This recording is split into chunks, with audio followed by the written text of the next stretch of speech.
A millionaire pulled his car over, ready to buy cookies for his little girl. But instead of treats, she pointed at a stranger behind a dumpster, young, trembling, clutching nothing but a torn notebook. "Daddy, is she hungry?"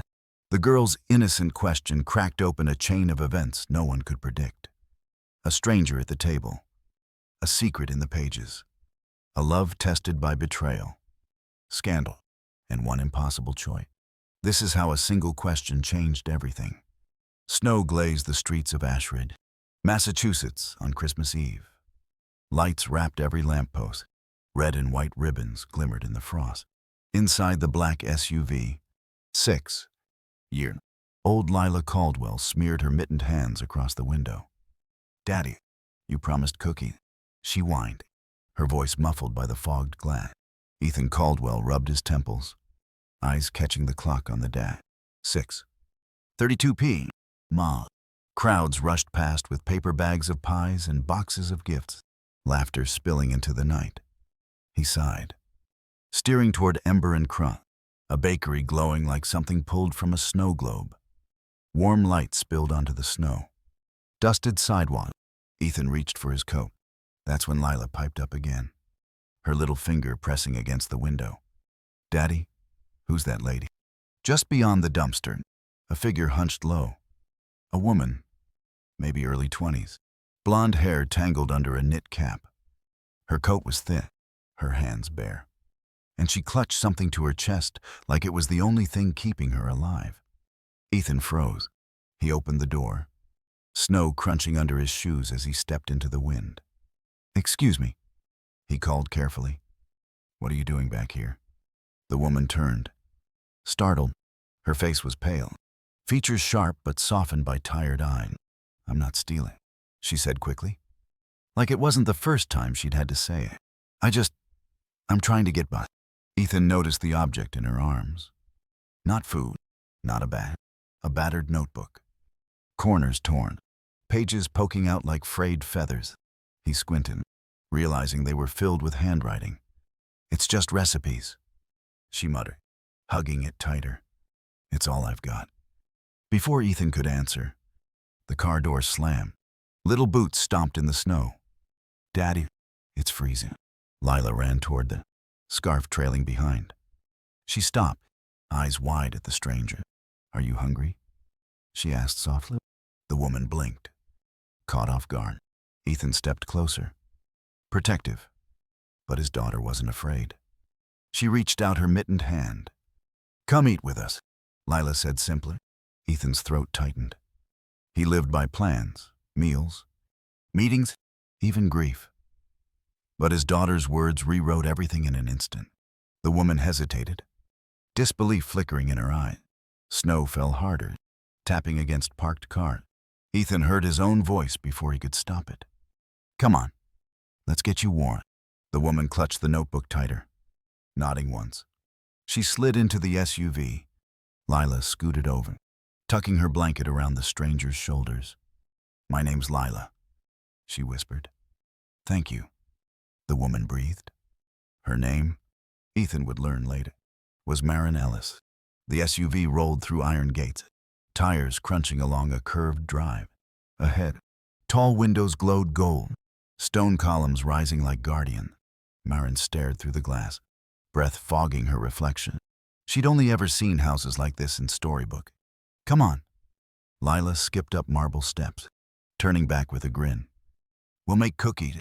Maren followed slowly, shoes sinking into snow. She tugged her coat tighter, arms wrapped around the notebook hidden inside. Inside, warmth wrapped around her.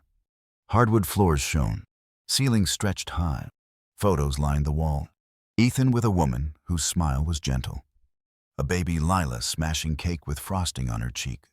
"You can eat. Rest, whatever you need," Ethan said quietly, hanging up his coat. Maren nodded, unsure why she was here. The kitchen was massive, stainless steel appliances gleaming under pendant light. Ethan opened the fridge, shelves full of fresh produce, sauces, and holiday platters. "Make whatever you'd like," he offered. Her eyes darted over the ingredients. Carrots, thyme, butter, leftover chicken. Without thinking, She pulled them out. Her hands moved with practiced grace, dicing, stirring, tasting. The scent rose slowly, wrapping the room like a blanket. Lila climbed onto a chair, kicking her legs with excitement. When the soup was ladled into bowls, the little girl grinned after one spoonful. Yummy. Ethan took a bite. His chest clenched. The flavor, carrot, thyme, roasted chicken, was exact. The very soup his late wife used to make. "You've cooked this before?" he murmured. Maren looked down. A long time ago. Life was different then. Lila crawled into her lap, pressing her cheek against Maren's coat. "You're like a snow princess," she said sleepily. A laugh escaped Maren. Small but real. Ethan stood in the doorway, unsettled by how natural it felt, yet strangely at peace. Later, when Lila was asleep under a fort of blankets and books, Maren sat by the window seat. Snow blurred the world outside into white. She opened her notebook, fingers tracing stained pages, corners bent, ink smudged by time. Ethan passed through the hall, pausing when he saw her cradling it like something sacred. He didn't interrupt, but he knew. Somehow, she wasn't just hungry. She was carrying a history written in those pages. By morning, the smell of coffee filled the kitchen. Maren stood barefoot on the tile, sleeves rolled, flipping pancake. Lila shuffled in, hair tangled, eyes bright. Morning. "Chef." "Blueberry pancakes." Maren saluted with a smile. Ethan leaned in the doorway, arms folded, watching the scene. It felt like life was returning. Quiet. Ordinary life. "Food isn't just food," Maren said softly as she plated the stack. "It's memory you can taste. It keeps people together, even after they're gone." Her voice was steady, but her eyes held a shadow she didn't explain. Ethan didn't press. He just listened, the words sinking deeper than she knew. That night, when the house had gone still, Ethan noticed her notebook left on the table. He flipped through, pages in cursive, notes scribbled in margin, tiny hearts beside recipes. On one, faded ink whispered, "Cook with love, even if no one eats it." He read it twice.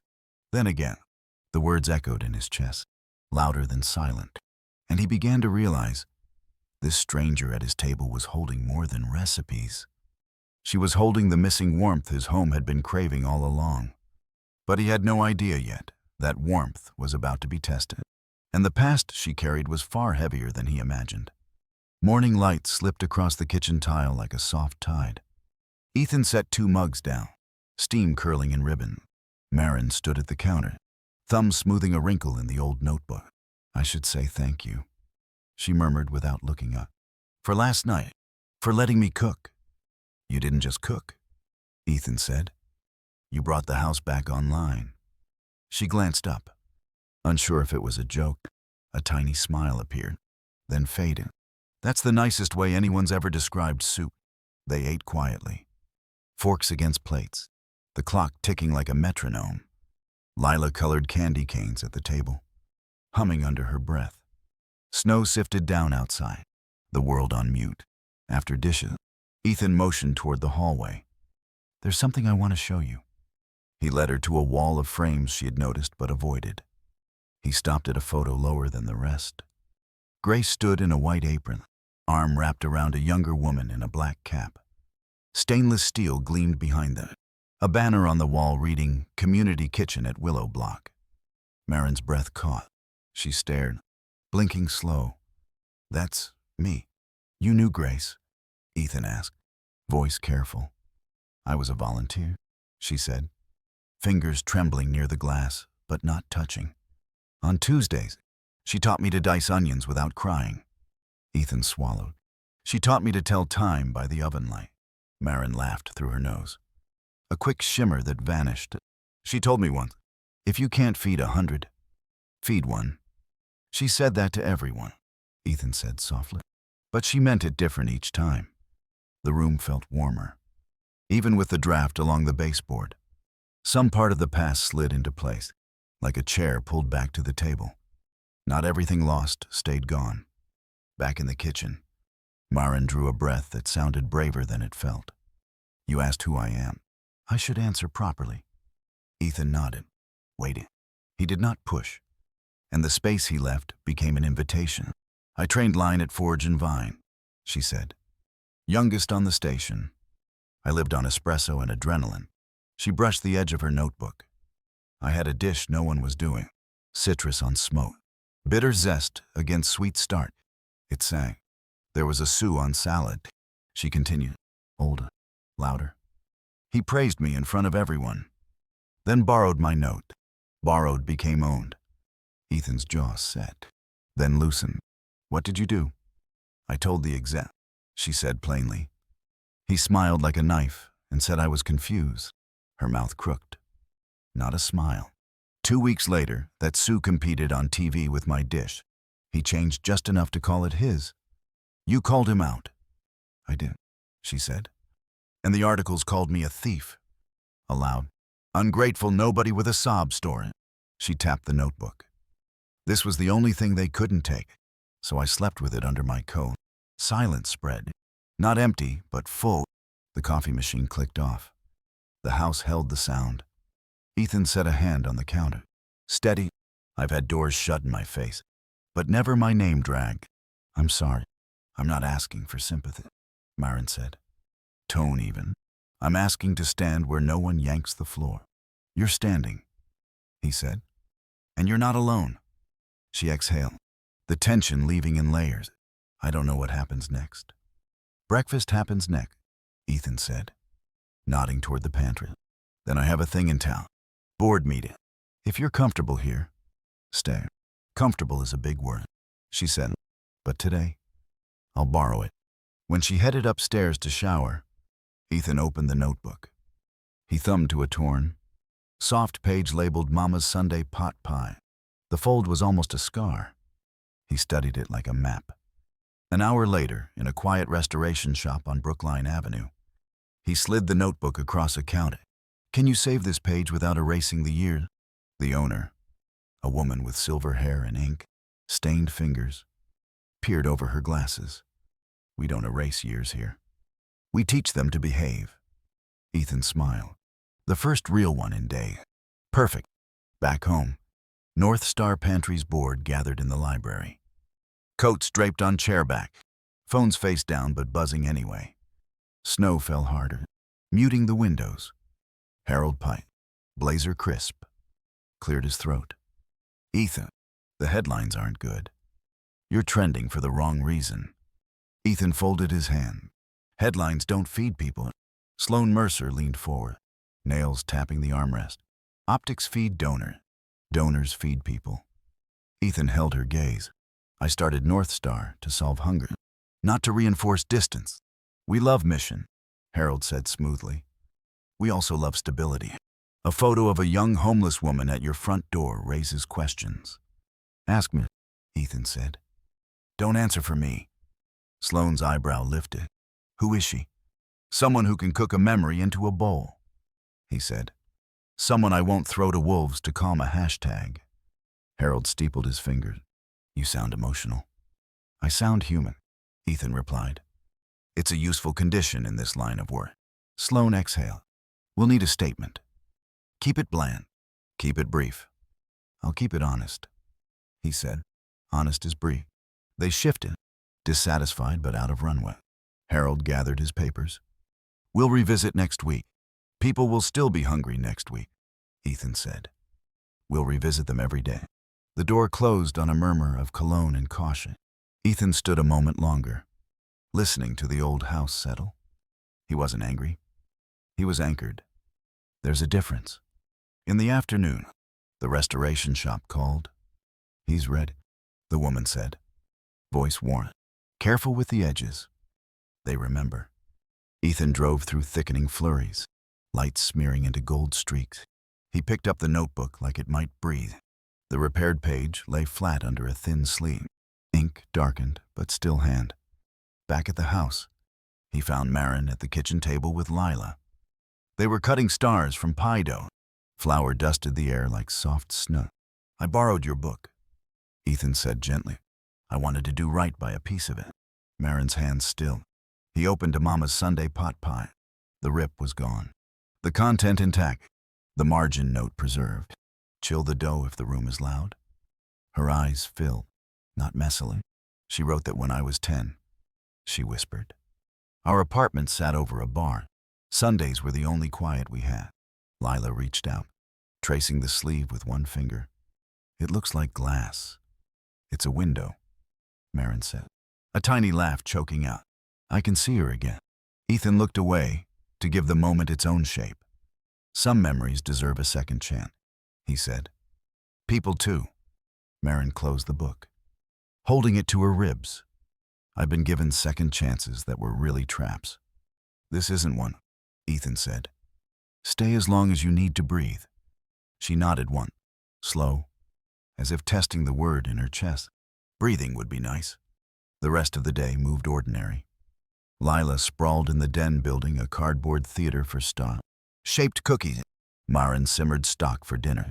Humming under the vent hood, Ethan answered emails without letting them set the tone. At dusk, a soft knock came at the mudroom door.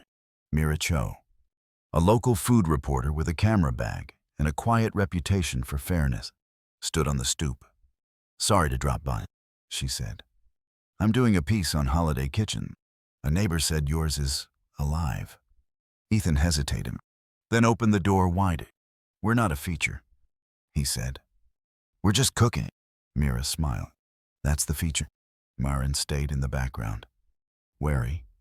Smells like thyme, she said. And something older. Memory. Lila chimed in. We're baking those too. Mira laughed softly. I'll come back another time, she offered. When the story is ready to tell itself. When the door shut, Maren exhaled.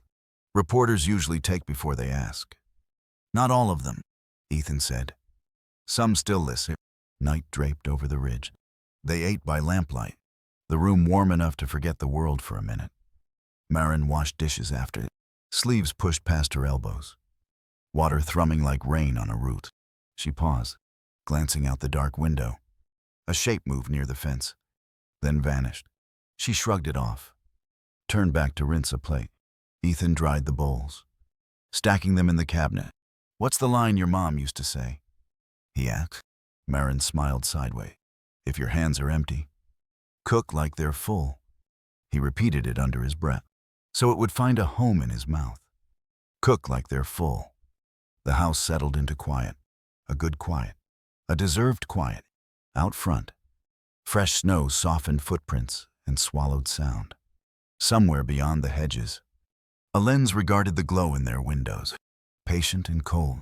And before the week was out, that quiet would be broken by a flash that rewrote the room in a single, brutal light.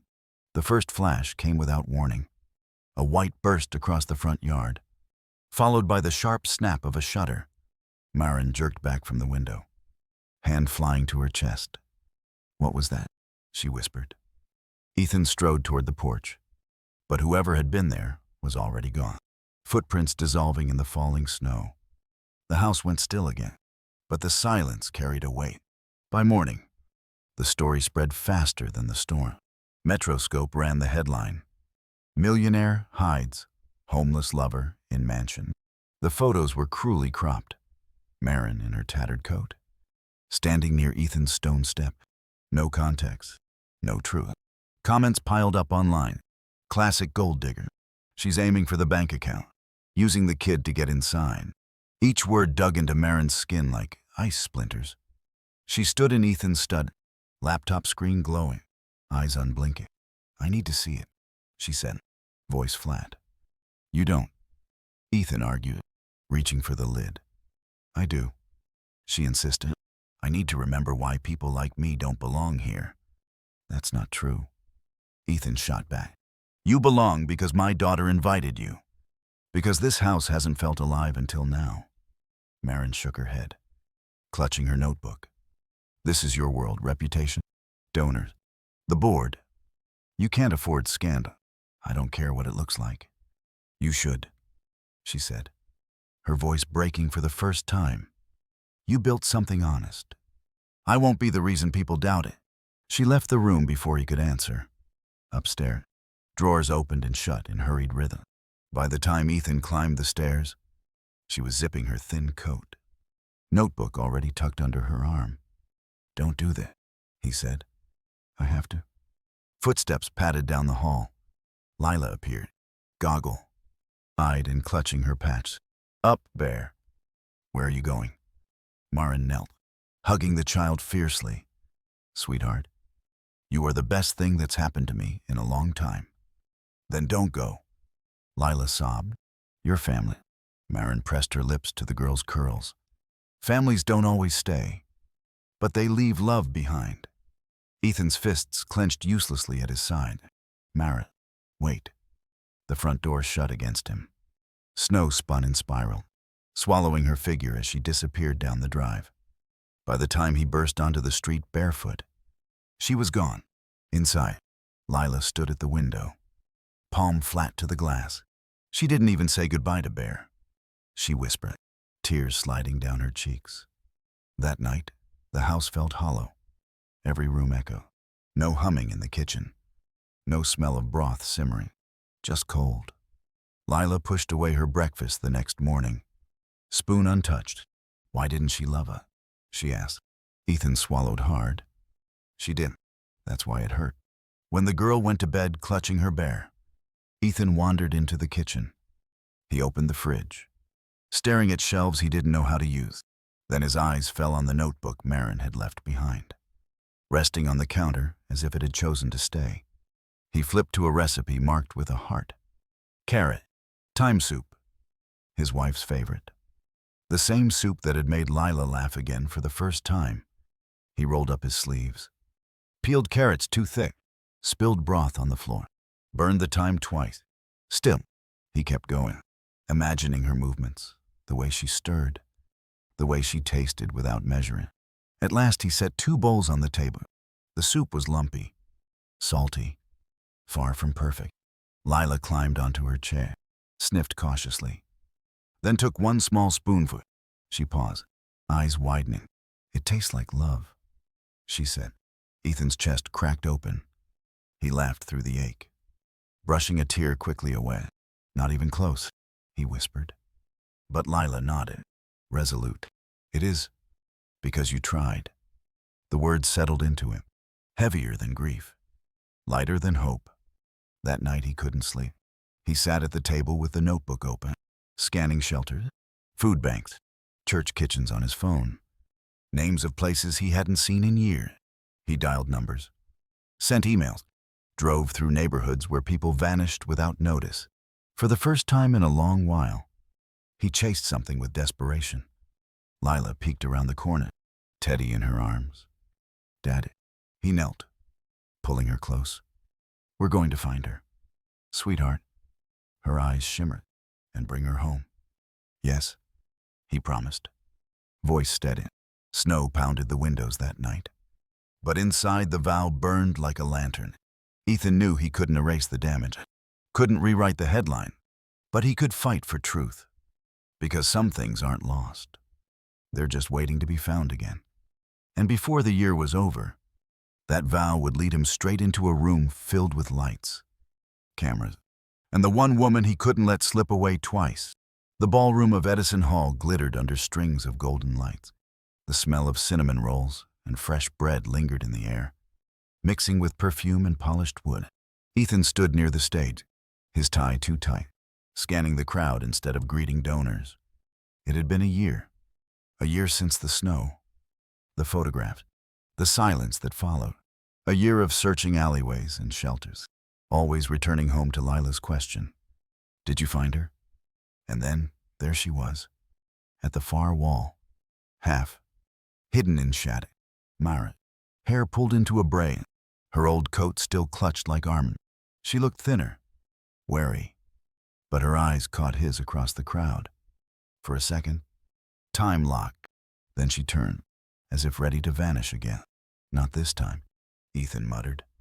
He stepped off the stage without a word, weaving through startled guests, past servers balancing trays of cider. "Maren."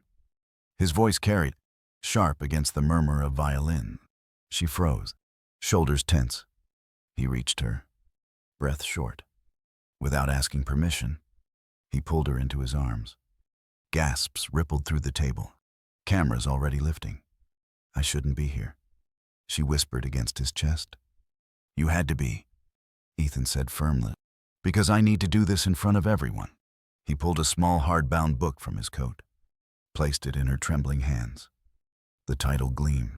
Stove on the Sidewalk by Maren. Her lips parted. What is this? Your recipes. Your story. Every note. Every margin scribbled. I found a publisher who saw the heart behind them. I just paid the bill. Maren flipped through pages.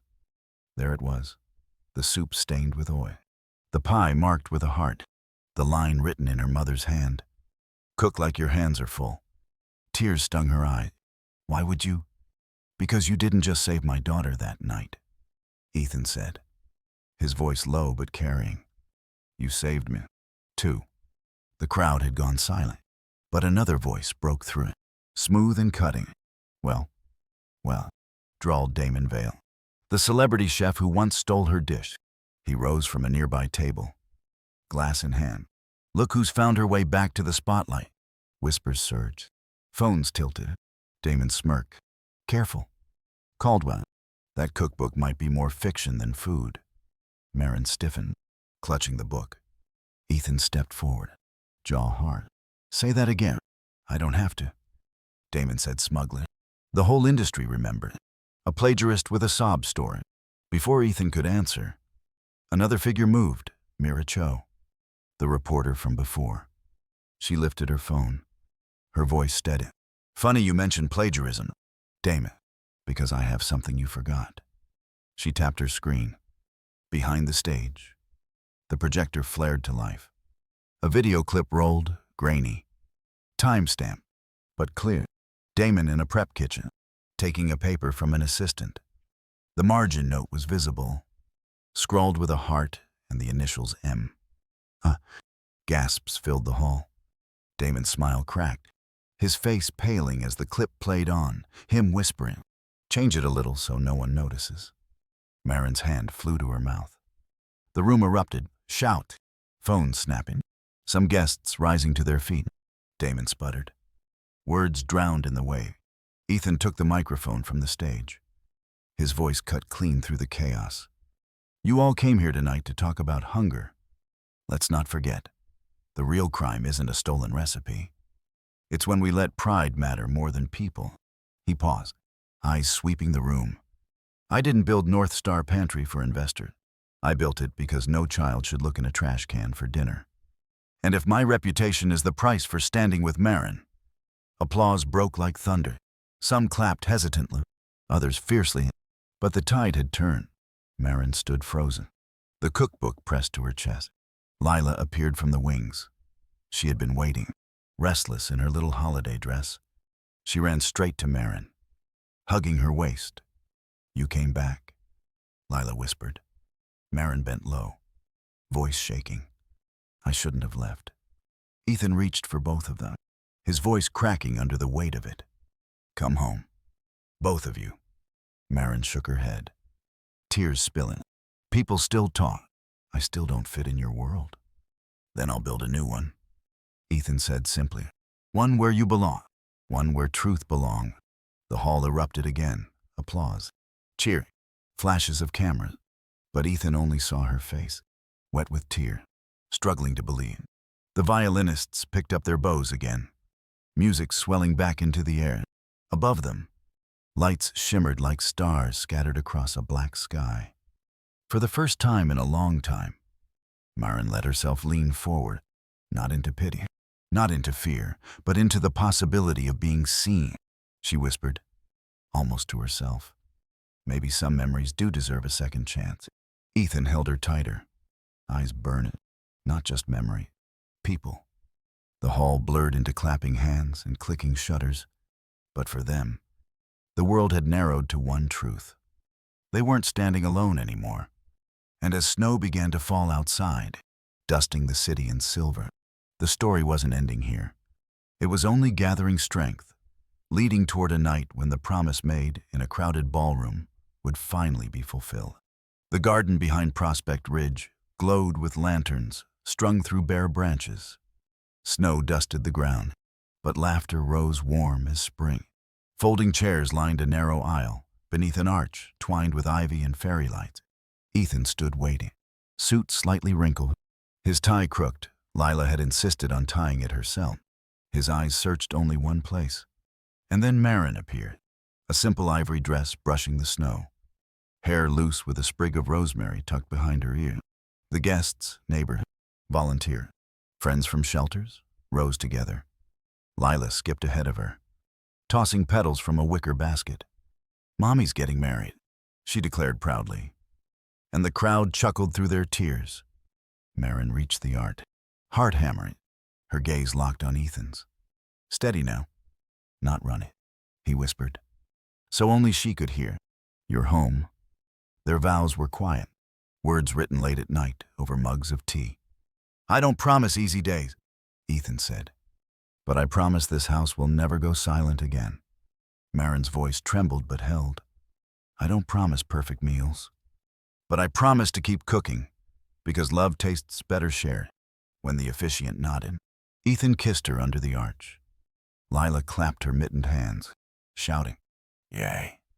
Now we're a real family."